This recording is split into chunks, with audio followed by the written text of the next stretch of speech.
हाय. आज मी बरेच दिवसांनी व्हिडिओ घेऊन आली आहे आणि आजचा जो विषय आहे तो मला वाटतं प्रत्येक बाई या विषयाशी रिलेट करू शकेल असा आहे. आणि हा विषय मी घेऊन यावं हे खरं तर एका मैत्रिणीने खूप आधी सुचवलं होतं. मात्र मला थोडासा हा विषय घेऊन यायला वेळ लागला आहे, तर सॉरी आधी तिला. आणि आता मी याबद्दल बोलते आहे. हा विषय असा आहे की जेव्हा एखादी आपली प्रिय मैत्रीण, आपली जवळची मैत्रीण आपल्याला डिच करते किंवा आपल्या मैत्रीला नकार देते, आपली मैत्री संपवते एखाद्या कल्पना नसलेल्या क्षणी, तर तेव्हा ते हँडल कसं करायचं किंवा पुढे कसं वागायचं. आणि ती मैत्रीण जर सपोज कलीग असेल आपली आणि रोज तिच्याशी संबंध येणार असेल, तर डील कसं करायचं, हा खरं तर तिचा प्रश्न होता. आणि मला असं वाटतं की कोण ना कोण या सिच्युएशनमध्ये बरेचदा जातं आणि आपली प्रिय असणारी मैत्रीण बरेचदा मैत्री तोडते, असंही होतं. तर बघूयात याचं काय आहे ते.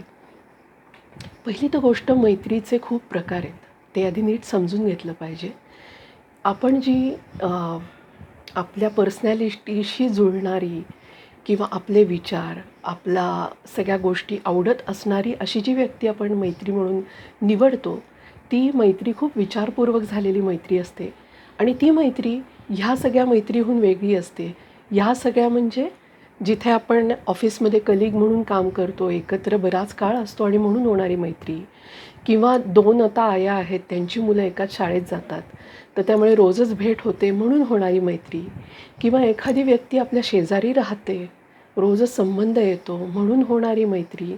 या सगळ्या वेगवेगळ्या मैत्रीचे प्रकार आहेत आणि त्याच्यात खूप फरक आहे.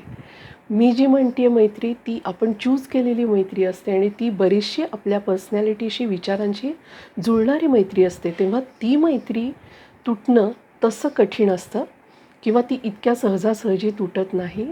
त्याच्यामध्ये थोडेसे वरखाली सिच्युएशन होत राहतात. पण हे जे वर्णन केलं की अचानक एक दिवस येऊन मैत्री तोडणं, तर असं होणं फार कमी असतं. पण आता आपण बघूया, ही जी मैत्री आपल्याला काही कारणामुळे करावी लागते आणि नंतर ती वाढत जाते. तर ह्या मैत्रिणीचं झालं असं होतं की ही तिची जी कलीग आहे ती तिच्यापेक्षा 10 वर्षांनी लहान आहे. तिच्याशी तिची चांगली मैत्री झाली आणि तिच्या म्हणण्याप्रमाणे तिने या मैत्रीमध्ये खूप काही देऊ केलं. सुरुवातीला मैत्रिणींनी तिला मैत्रीचा हात पुढे केला, खूप चांगलं वागली, खूप प्रेमाने वागली, जे की तिला एक्सपेक्टेड नव्हतं की आपल्यापेक्षा लहान आहे, अशी कशी मैत्री होईल असं तिला वाटत होतं. पण मैत्रीण खूप चांगली निघाली असं तिला वाटलं आणि मैत्री पुढे गेली. त्यानंतर दोघींच्यात खूप चांगली देवाणघेवाण व्हायची, बोलणं व्हायचं आणि पुढे पुढे तिला असं जाणवायला लागलं की ती उठसूट काही तक्रारी करते किंवा आपल्याला काही गोष्टी सांगत नाही. कधीकधी आपल्याला टाळते, कधीकधी ती इतर मैत्रिणींमध्ये जाते पण आपल्याला सांगत नाही, कधीकधी ती वेगळ्या ग्रुपमध्ये मिसळते पण आपल्याला सांगत नाही. असे बरेचदा अनुभव आले. आणि मग एक दिवस काहीतरी त्यांच्यात किरकोळ गोष्टीवरूनच भांडण झालं, पण ते इतकं मोठं झालं की मैत्रिणींनी येऊन तिला सांगितलं की आजपासून माझ्याशी तू बोलू नकोस. आणि त्यानंतर तिला काय करावं समजेना, कारण तिच्यासाठी ती नात्यापेक्षाही खूप काही जास्त होती, मैत्रीपेक्षाही खूप जास्त होती. आणि ही मैत्रीण जेव्हा माझ्याशी फोनवर बोलत होती तेव्हा ती लिटरली ढसाढसा रडत होती. आणि तिला ह्या गोष्टींनी इतकं मनात घर केलं होतं की तिचं म्हणणं की माझं कशात लक्ष लागत नाही, कामात लक्ष लागत नाही, घरात लक्ष लागत नाही. ह्याचं कारण ती मैत्रीण आता रोजच भेटते, तिला रोजच सामना करावा लागतो. आणि जेव्हा ती समोर पाहते की ती दुसऱ्या मैत्रिणींमध्ये मिसळते, आपल्याशी एक शब्दही बोलत नाही, तेव्हा तिला याचा जास्त त्रास होतो. तर इथे मला असं म्हणायचं आहे की मला असं वाटतं की येस, आपली कलीग म्हणून मैत्री होते, आपल्याला काही गोष्टी तिच्या आवडतात, तिला आपल्या आवडतात, मैत्री सुरू होते. पण जसं हिने सांगितली की काही दिवसानंतर थोड्या थोड्या गोष्टी अशा खटके उडायला लागले किंवा ती टाळायला लागली. ह्या ज्या सगळ्या असतात ना, ह्या सगळ्या साईन्स असतात की त्या व्यक्तीला तुम्ही आवडत नाही आहात किंवा ती व्यक्ती तुम्हाला तेवढं ॲक्सेप्ट करत नाही आहे. तर असं जेव्हाही जाणवतं तर या साईन्स कधी मिस करू नयेत. या साईन्सकडे नीट लक्ष द्यायला हवं. समोरच्या माणसाला जर आपण नको असू तर त्याच्यामागे काहीतरी डेफिनेटली कारण असेल. ते कारण सपोज आपण असू तर त्यावर विचार केला पाहिजे. आपलं काही चुकतं आहे का? कधीकधी काय होतं, आपण मैत्री मैत्री म्हणता म्हणता काही बाउंड्रीज क्रॉस करतो, त्यांच्या पर्सनल लाईफमध्ये शिरायला लागतो. कधीकधी त्यांना पर्सनल सल्ले द्यायला लागतो, जे की त्या माणसाला कदाचित आवडत नाही. कधीकधी आपण पर्सनल स्पेसवर हल्ला करतो, म्हणजे जसं की उठसूट त्या माणसाला आपण नको असतानाही आपण जर त्याच्यामध्ये सारखं जायला लागलो तरीसुद्धा त्या माणसाला आपण नकोसे होतो. असं काही आपल्याकडनं होतं आहे का, हा आधी विचार केला पाहिजे. आणि असं काहीही होत नसतानासुद्धा त्या व्यक्तीला आपण नको असू, तर तरीसुद्धा एक रिझन हे आहे की त्या व्यक्तीला आपल्याला नाकारण्याचा अधिकार आहे.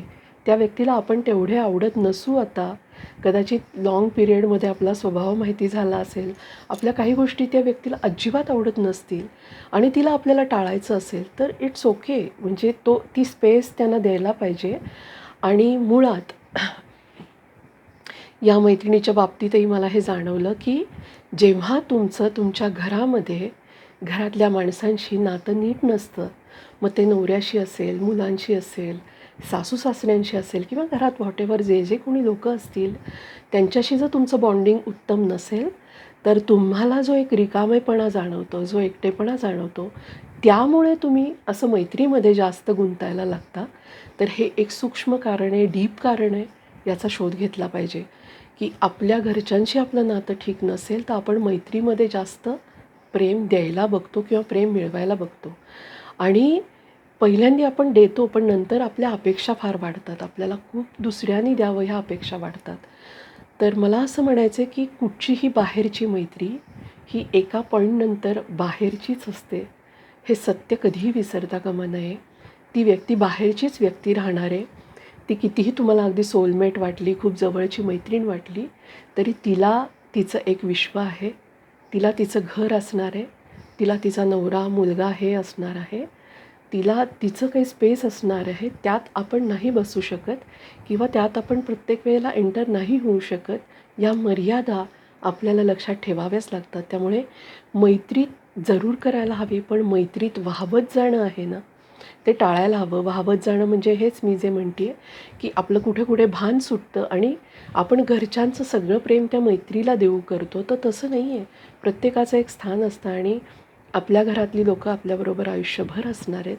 तर त्यामुळे जेही प्रयत्न प्रेमाचे करायचे ते त्यांच्याशी जास्त जुळवण्याचा प्रयत्न केला तर तिथे तुम्हाला निराशा निदान पदरी येणार नाही. पण ते नाहीत म्हणून जर बाहेर कुठेतरी मिळवण्याचा प्रयत्न केला तर बाहेरचे लोक ॲट वन पॉईंट बाहेरचेच लोक राहतात. ते तुमच्यात तितका इंटरेस्ट नाही घेणार आणि त्यांचा इंटरेस्ट कधीही निघून जाऊ पण शकतो. आणि आपण त्यांना त्याबद्दल ब्लेम पण नाही करू शकत, कारण कोणीतरी माझ्यावर प्रेम करावं हा आपण अधिकार नाही गाजवू शकत. ते सहज सहज मिळालं तर छान असतं. तर त्यामुळे मैत्री करा, जरूर करा, पण आपलं भान सुटू नाही दिलं पाहिजे, ही मात्र काळजी घेतली गेली पाहिजे. तर हा होता आजचा विषय. कसा वाटला मला सांगा आणि याबद्दल काही शंका असतील, प्रश्न असतील तर जरूर विचारा.